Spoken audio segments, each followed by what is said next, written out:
क्या आपने कभी सोचा है, इतनी मेहनत के बावजूद भी मुझे वह समृद्धि क्यों नहीं मिली जिसकी मुझे इच्छा है?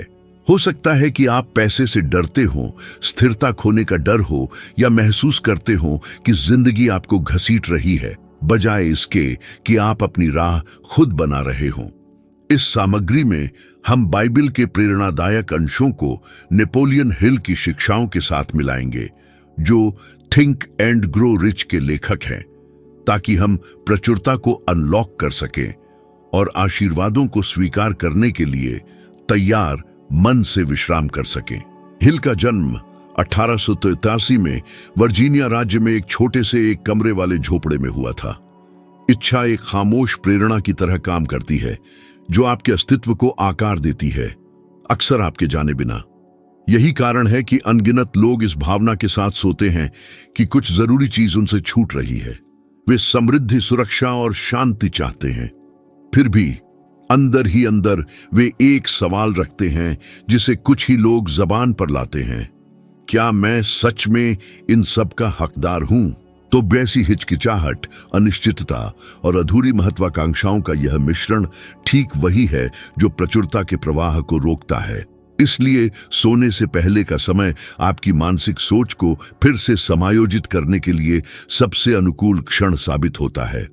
पवित्र ग्रंथ चेतावनी देते हैं कि आपका हृदय आपके सच्चे खजाने की ओर इशारा करता है। व्यवहार में इसका अर्थ है कि आपकी सच्ची इच्छाएं, आपका भावनात्मक ध्यान और योग्यता में आपका आत्मविश्वास आपके अस्तित्व की दिशा तय करते हैं। जब आप स्पष्ट रूप से इच्छा करते हैं, जब आप यह बताते हैं कि आप क्या चाहते हैं, तो आप एक मानसिक शक्ति को सक्रिय करते हैं जो नींद के दौरान भी काम करती है। नेपोलियन हिल ने यह गतिशीलता कम उम्र में ही समझ ली थी, जब वह अपनी मां के निधन और अभावग्रस्त जीवन का सामना कर रहे थे। अपने पिता के दोबारा शादी करने के बाद सौतेली मां ने उदासीनता के बजाय उसे देखा और परिवर्तनकारी शब्द कहे। उसने सुझाव दिया कि वह सबसे प्रतिभाशाली व्यक्ति होगा जिससे वह कभी मिली थी, और समस्या उसमें नहीं बल्कि उस परिवेश में थी जिसमें वह रहता था। उस घोषणा ने उसमें कुछ जगह दिया। यह कोई मामूली तारीफ नहीं थी, यह एक ऐसे लड़के के दिमाग में बोया गया एक उपजाऊ बीज था जो तब तक खुद को सीमित क्षमता वाला मानता था।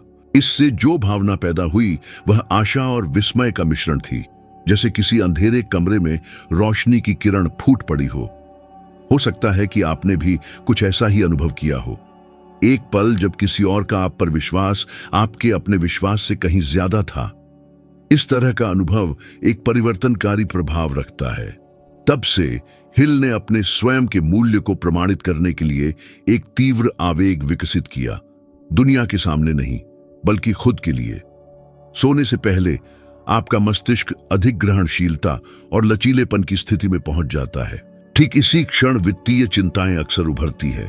हो सकता है कि आपने पहले अनुभव किया हो, आंखें बंद करते ही अचानक आपका मन जल्द ही देय बिल, नहीं पहुंचे संसाधनों, उस असफल उद्यम या अपनी स्थिति सुधारने में असमर्थता की आशंका पर अटक जाता है।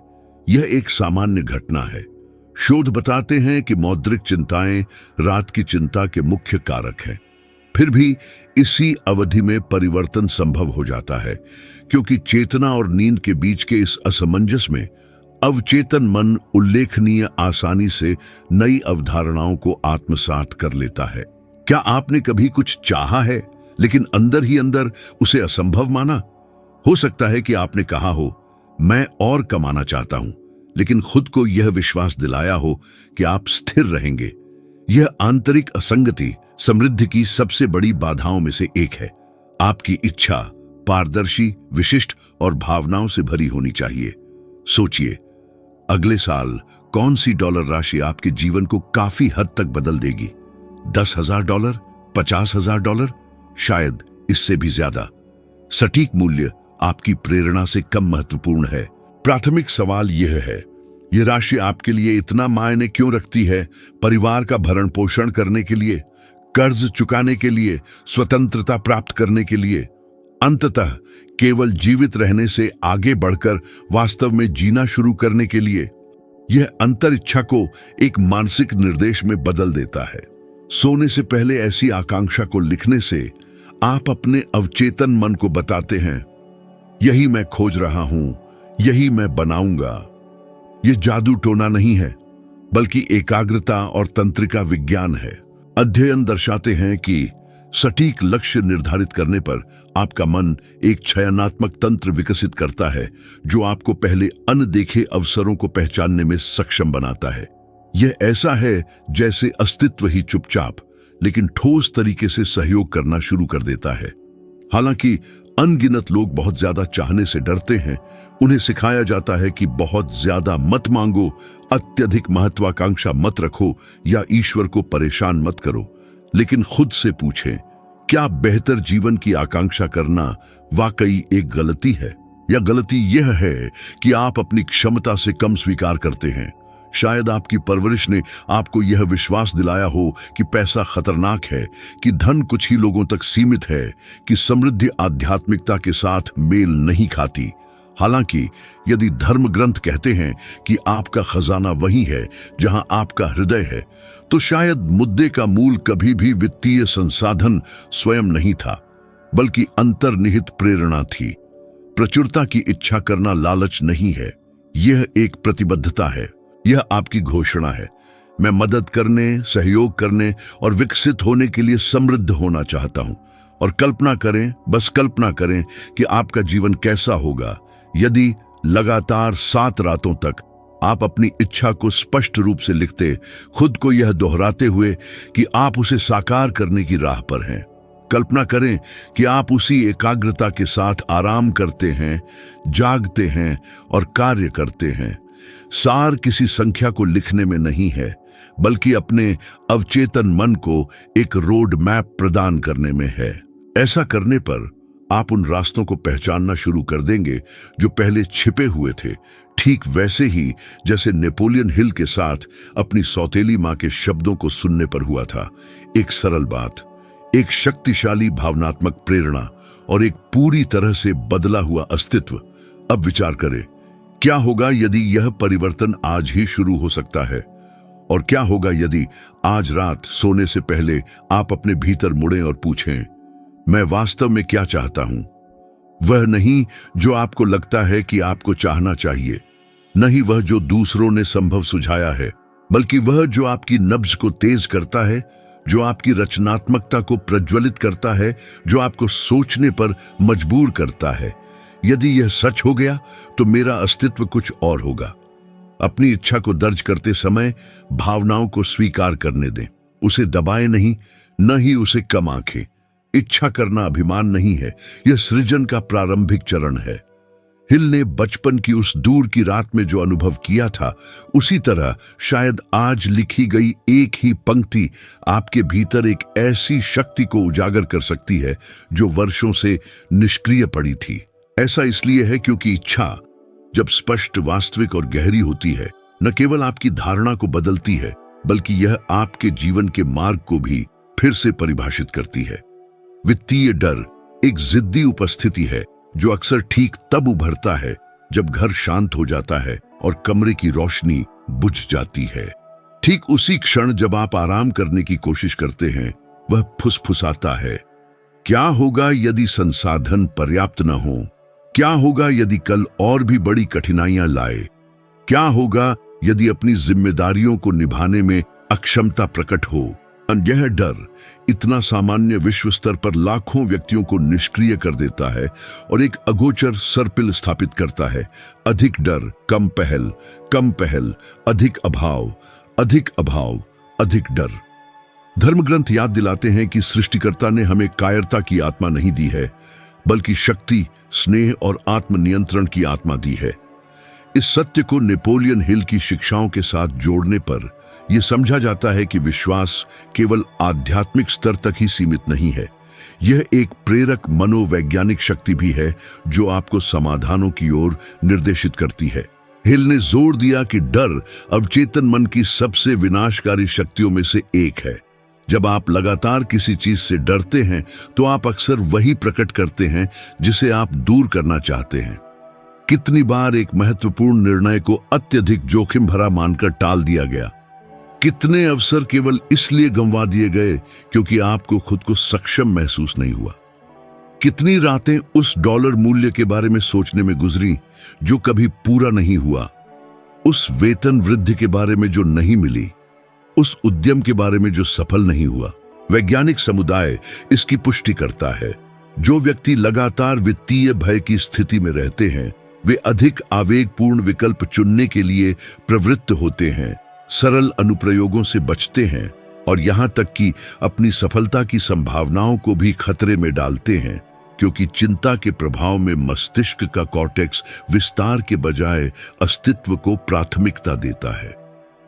सोने से पहले आपका मन एक ऐसी स्थिति में प्रवेश करता है जहां दृढ़ विश्वास को मजबूत किया जा सकता है और डर को बेअसर किया जा सकता है।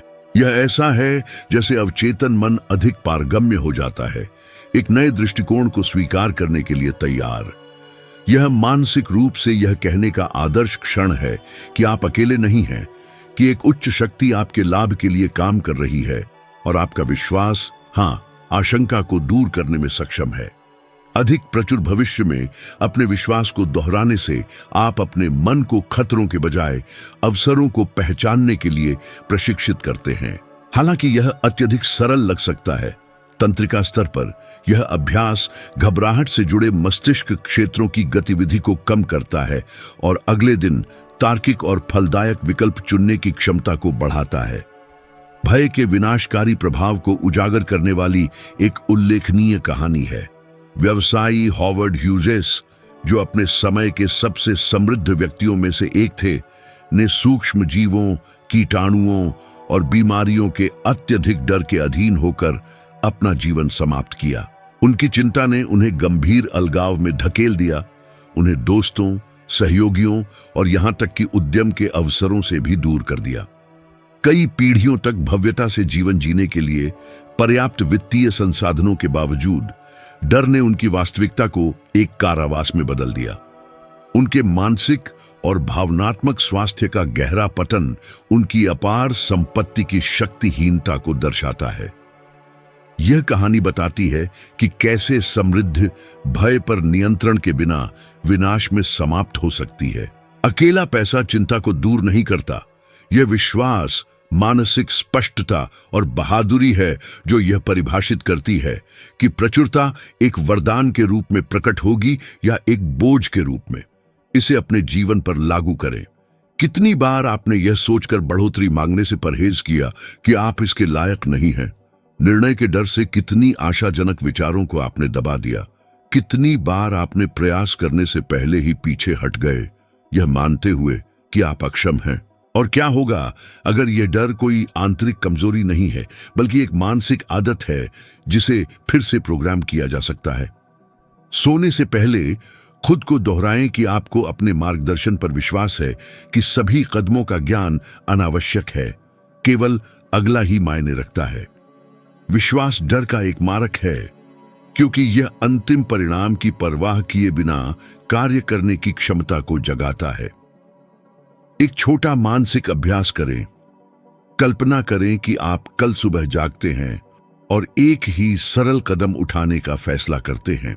यह आपकी वित्तीय व्यवस्था करना हो सकता है, एक आरक्षित राशि के लिए न्यूनतम राशि आवंटित करना हो सकता है, आय के नए स्रोतों पर शोध करना हो सकता है, एक प्रस्ताव प्रस्तुत करना हो सकता है, कुछ डॉलर किसी सुरक्षित चीज में निवेश करना हो सकता है, या बस अपने सप्ताह की संरचना करना हो सकता है। एक छोटा लेकिन ठोस कदम। अब इस रात को यह जानकर आराम करने की भावना की कल्पना करें कि आप स्थिर नहीं हैं। शोध बताते हैं कि डर के खिलाफ एक सूक्ष्म क्रिया करने पर मस्तिष्क बहादुरी का एक संबंध बनाता है जो भविष्य की चिंता को कम करता है। इस प्रकार वर्तमान में एक छोटा सा कार्य समय के साथ एक विशाल परिवर्तन को उत्प्रेरित कर सकता है। और क्या होगा अगर इस क्षण में आप अपनी आंखें बंद करें और अपने खाते को $5000 के सकारात्मक शेष के साथ देखें?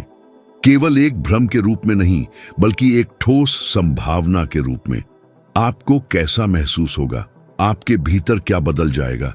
अगले दिन कार्रवाई के लिए आपका स्वभाव कैसे बदल जाएगा? पेट में गांठ के बोझ के बिना अस्तित्व की हल्कापन पर विचार करें। तत्काल आवश्यकता के बजाय पसंद से निर्णय लेने की शांति की कल्पना करें।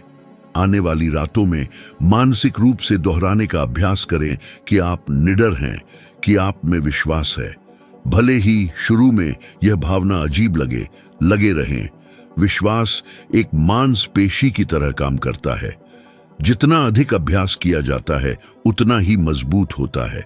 इसके विकास के साथ डर पीछे हटता है, और जैसे जैसे डर दूर होता है प्रचुरता अधिक सहजता से प्रवाहित होने लगती है, क्योंकि आपका मन युद्ध के मैदान से एक उपजाऊ जमीन में बदल जाता है, जहां मूल्यवान विचार अंततः अंकुरित हो सकते हैं। डर को अब आपके जीवन की कहानी तय करने की आवश्यकता नहीं है। विश्वास इस भूमिका को निभा सकता है और निभाना चाहिए। जब ऐसा होता है तो समृद्धि एक दूर के सपने से आगे बढ़ जाती है, एक ठोस, वास्तविक और सुलभ मार्ग के रूप में साकार होती है। कई लोगों के भीतर प्रतिदिन एक मौन संघर्ष चलता है। वे समृद्धि की आकांक्षा रखते हैं लेकिन भय पालते हैं। वे प्रचुरता की लालसा रखते हैं, फिर भी ऐसे कार्य करते हैं जैसे वह अप्राप्य हो। वे एक बेहतर भविष्य देखते हैं लेकिन उन आदतों पर टिके रहते हैं जो उन्हें अतीत में फंसाए रखती है। यह असंगति एक भावनात्मक घर्षण पैदा करती है जो ऊर्जा को खत्म करती है, प्रेरणा को कमजोर करती है और किसी भी वास्तविक प्रगति में बाधा डालती है। नेपोलियन हिल ने कहा था कि विचार ठोस इकाइयां हैं और प्रत्येक यात्रा मन में शुरू होती है। बाइबल जोर देती है कि सच्चा परिवर्तन समझ के नवीनीकरण से आता है। इन दो दृष्टिकोणों को मिलाने पर एक महत्वपूर्ण सत्य उभरता है। विचार शुरुआती बिंदु है, लेकिन महसूस करना और कार्य करना ही जीवन को आगे बढ़ाते हैं। कई लोग मानते हैं कि समृद्धि की मात्र घोषणा उसे साकार करती है, फिर भी वे नकारात्मक भावनाओं, वित्तीय अपराध बोध, असुरक्षा और अविश्वास को पालते रहते हैं। अन्य लोग आशा भी रखते हैं, लेकिन उनके दैनिक कार्य उनके इरादों के विपरीत होते हैं। आपने कितनी बार अपने जीवन को बदलने की इच्छा व्यक्त की, लेकिन उस कोर्स को टाल दिया जो दरवाजे खोल सकता था? कितनी बार आपने अधिक पाने के हकदार होने का दावा किया, लेकिन खुद को नुकसान पहुंचाया? आवेगी रूप से खर्च करके या असफलता के डर से नए प्रयासों से बचकर। यह विसंगति आवर्ती है, क्योंकि अवचेतन मन आपके महसूस करने के अनुसार काम करता है, न कि केवल आपके सोचने के अनुसार। मानव मस्तिष्क सामंजस्य की लालसा रखता है। जब आप कुछ सोचते हैं, विपरीत महसूस करते हैं और दोनों के विपरीत कार्य करते हैं, तो वह आंतरिक संघर्ष में डूब जाता है। न्यूरोसाइंस इस घटना को संज्ञानात्मक असंगति कहता है। यह स्थिति मानसिक ऊर्जा को खत्म करती है, चिंता को बढ़ाती है और अवसरों को समझने के लिए आवश्यक स्पष्टता को धुंधला करती है। यह हैंडब्रेक लगे वाहन को चलाने जैसा है। हालांकि आप एक्सीलरेटर दबाते हैं, प्रतिरोध आगे बढ़ने से रोकता है। परिवर्तन ठीक इसी बिंदु से शुरू होता है, विचार, भावना और क्रिया के सामंजस्य से। सोने से पहले जब मन अधिक ग्रहणशील अवस्था में होता है, इस संरेखण को पुनः कैलिब्रेट करना संभव है। यह दिन पर विचार करने और उन विचारों को समझने का आदर्श समय है जिन्होंने कमी को प्रेरित किया। शायद यह विचार उभरा हो कि आप पर्याप्त अच्छे नहीं हैं, समृद्धि के लिए पैदा नहीं हुए हैं, या भाग्य हमेशा दूसरों का साथ देता है। हालांकि सामान्य ऐसे विचार हानिकारक हैं। जब वे उभरें तो उन्हें एक अधिक शक्तिशाली दृष्टिकोण से प्रतिस्थापित करना अनिवार्य है। मैं विकसित होने में सक्षम हूं, मैं समृद्धि का हकदार हूं, मैं एक नया मार्ग बना सकता हूं। हालांकि केवल विचार में भिन्न होना पर्याप्त नहीं है, अलग तरह से महसूस करना अनिवार्य है। कुछ पलों के लिए एक आरामदायक वित्तीय स्थिति की कल्पना करें।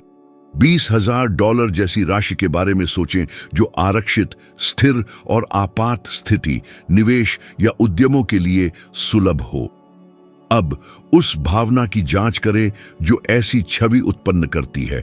क्या यह शांति होगी, सुरक्षा, स्वतंत्रता? यह वही भावना है जो आपके अवचेतन मन को इस वास्तविकता को निर्मित करने के ठोस तरीके खोजने के लिए प्रेरित करती है। विचार दिशा देता है, भावना तेज करती है और क्रिया साकार करती है। हालांकि क्रिया कई लोगों के लिए बाधा है। वे सोचते हैं, महसूस करते हैं, लेकिन गतिविधि शुरू करने के लिए बाहरी हस्तक्षेप का इंतजार करते हैं। हालांकि दैनिक गतिविधि, चाहे वह कितनी भी छोटी क्यों न हो, जड़ता के चक्र को तोड़ती है। यह व्यवहार में कैसे प्रकट होता है? किसी ऐसे व्यक्ति पर विचार करें जो अपनी आय बढ़ाना चाहता है। वह विचार की कल्पना कर सकता है और प्रेरित महसूस कर सकता है, लेकिन कार्य किए बिना कुछ भी नहीं बदलता। क्रिया प्राथमिक हो सकती है, 20 मिनट के लिए पढ़ाई करना, एक बायोडाटा भेजना, क्षेत्र के किसी पेशेवर से बात करना, एक साइड प्रोजेक्ट शुरू करना, या आवेगी खर्च के आगे झुकने के बजाय आज $5 बचाना।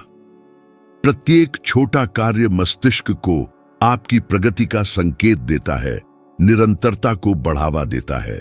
एक सशक्त उदाहरण विचारों और कार्यों को सामंजस्य न बिठाने के नुकसान को दर्शाता है। सिड बैरेट, संगीतकार और पिंक फ्लॉयड के सह संस्थापक, अद्वितीय प्रतिभा और शानदार विचारों से संपन्न थे, लेकिन अपनी मानसिकता और अपने आचरण को संतुलित करने में विफल रहे। उन्होंने महानता की आकांक्षा की, लेकिन उनके आत्मविनाशकारी पैटर्न बढ़ती भावनात्मक अस्थिरता के साथ मिलकर उन्हें उनकी अपनी क्षमता से भटका दिया। कुछ ही समय में वह करियर में आगे बढ़ने में असमर्थ हो गए, बैंड छोड़ दिया और खुद को अलग थलग कर लिया। उनकी प्रतिभा आंतरिक असंगति को संतुलित करने के लिए अपर्याप्त साबित हुई। यह दर्शाता है कि बिना क्रियान्वयन की दृष्टि और भावनात्मक स्थिरता के बिना प्रतिभा पतन का कारण बन सकती है। अब अपने जीवन पर विचार करें। शायद आप समृद्धि की लालसा व्यक्त करते हैं, लेकिन कमाई प्राप्त करने पर दोषी महसूस करते हैं। शायद आप वित्तीय सुरक्षा चाहते हैं, लेकिन उन आदतों को बनाए रखते हैं जो आपकी आय को बर्बाद करती हैं। शायद आप शांति चाहते हैं, लेकिन लगातार चिंताओं को पालते हैं। हालांकि कल्पना करें कि आज रात सब कुछ तालमेल में होने पर कैसा लगेगा। मन स्पष्ट, भावना आशावादी और कल के लिए एक न्यूनतम कार्रवाई रेखांकित की गई। यह सामंजस्य चिंता को कम करता है, ध्यान केंद्रित करने की क्षमता को बढ़ाता है और रणनीतिक निर्णय से जुड़े मस्तिष्क क्षेत्रों को सक्रिय करता है। इस संरेखण का दैनिक पुनर्गठन शुरू करने पर, भले ही सोने से पहले कुछ मिनटों के लिए ही क्यों न हो, आपका मन अधिक स्पष्ट मार्ग विकसित करेगा। अवचेतन मन एक शांत इंजन की तरह काम करता है जो आपके आराम के दौरान सक्रिय रहता है। ये इरादों को आत्मसात करता है, भावनाओं को डिकोड करता है और आपको सामंजस्य के साथ कार्य करने के लिए तैयार करता है। और यही सामंजस्य स्थायी परिणाम गढ़ता है। कल्पना करें कि कल आप इस धारणा के साथ जागते हैं कि आप नियंत्रण में हैं, कि जीवन बेतरतीब ढंग से नहीं चलता, बल्कि आपके विचारों, भावनाओं और कार्यों पर प्रतिक्रिया करता है। यह धारणा, यह संरेखण वह कड़ी है जो सपनों को लक्ष्यों में और लक्ष्यों को उपलब्धियों में बदलती है। जब मन, हृदय और कर्म एक साथ आते हैं तो प्रचुरता एक दूर की संभावना से एक अंतर्निहित परिणाम में बदल जाती है। जब यीशु यह कहते हैं कि आंखें शरीर का दीपक हैं, तो वे एक ऐसे सिद्धांत को उजागर करते हैं जो केवल देखने से कहीं अधिक है, और यह इस बात को प्रभावित करता है कि प्रत्येक व्यक्ति अपने स्वयं के अस्तित्व को कैसे समझता है। आंखों से अंदर आने वाला प्रकाश उन सभी चीजों का प्रतीक है जिन्हें व्यक्ति आत्मसात करना, व्याख्या करना और अपने जीवन का मार्गदर्शक बनाना चुनता है। जब कोई व्यक्ति अपनी दृष्टि उन चीजों पर केंद्रित करता है जो उसे बेहतर बनाती हैं, विस्तृत करती हैं और मजबूत करती हैं, तो उसका अंतर्मन स्वाभाविक रूप से प्रकाशित हो उठता है, मानो प्रत्येक चुनाव एक ऐसी अंतर्निहित स्पष्टता द्वारा निर्देशित हो जो मार्ग दर्शाती है। यह आत्मज्ञान केवल जानकारी नहीं, बल्कि एक गहरी समझ है। वह क्षमता है जिससे व्यक्ति वहां भी अर्थ ढूंढ पाता है जहां अधिकांश लोग केवल दिनचर्या, बाधाएं या भ्रम देखते हैं। जो व्यक्ति एक गहरी और दूरदर्शी दृष्टि विकसित करता है, वह रोजमर्रा की घटनाओं में छिपे अवसरों को पहचान पाता है अनुभवों को नया अर्थ देता है और पुरानी पीड़ाओं को भी प्रगति के लिए प्रेरणा में बदल देता है। जब नजर लगातार डर, निराधार तुलनाओं या लंबे समय तक चलने वाले मनमुटाव जैसी विनाशकारी व्याख्याओं से दूषित हो जाती है, तो आंतरिक दृष्टि धीरे धीरे धुंधली हो जाती है। भले ही बाहरी स्थिति अपरिवर्तित रहे, व्यक्तिगत धारणा गहराई से विकृत हो जाती है।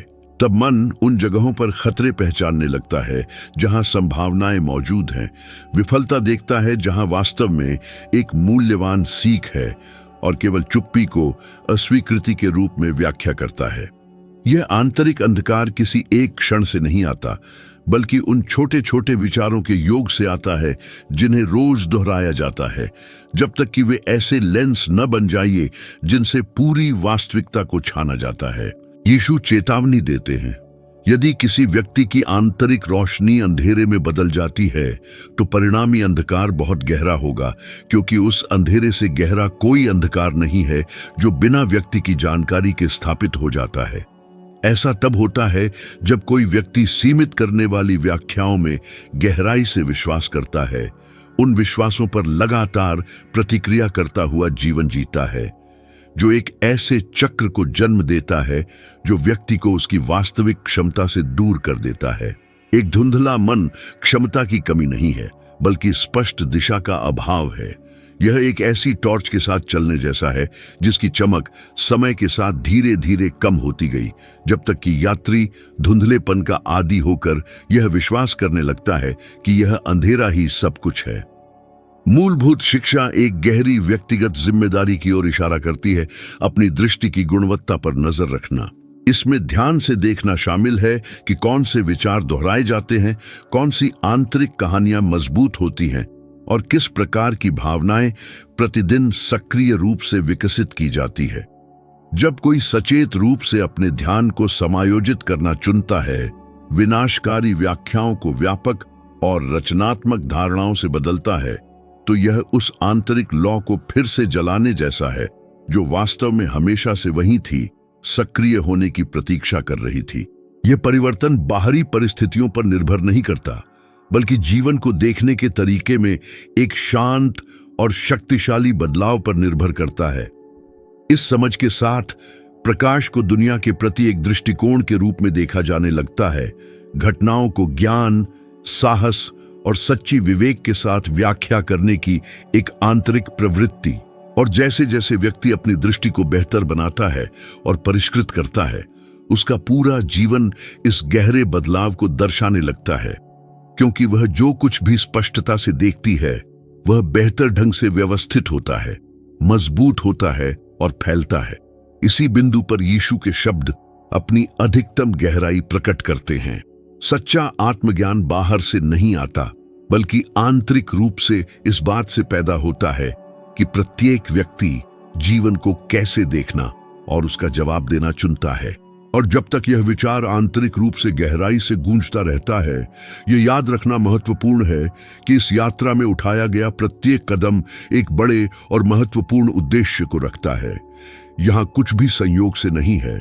जब आप अपनी चेतना का विस्तार करने, अपनी दृष्टि को समायोजित करने और यह जानने के लिए गहराई तक जाने का फैसला करते हैं कि आप वास्तव में कौन हैं, तो आप स्पष्टता के एक ऐसे स्तर के करीब आते हैं जो आपके चारों ओर सब कुछ बदल देता है, आपकी वास्तविकता को सकारात्मक रूप से प्रभावित करता है। ठीक इसी कारण से यह कार्य मौजूद है। जो वास्तव में विकसित होना और आगे बढ़ना चाहते हैं, उन्हें स्पष्ट दिशा, तीव्रता और आवश्यक सत्य प्रदान करने के लिए।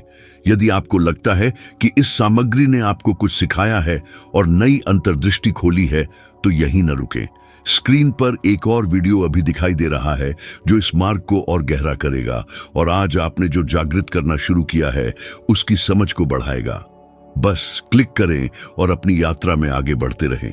मैं आपकी प्रगति के लिए पूरी तरह प्रतिबद्ध हूं और ऐसी सामग्री प्रदान करने के लिए समर्पित हूं जो आपके जीवन में वास्तविक और स्थायी परिवर्तन लाए।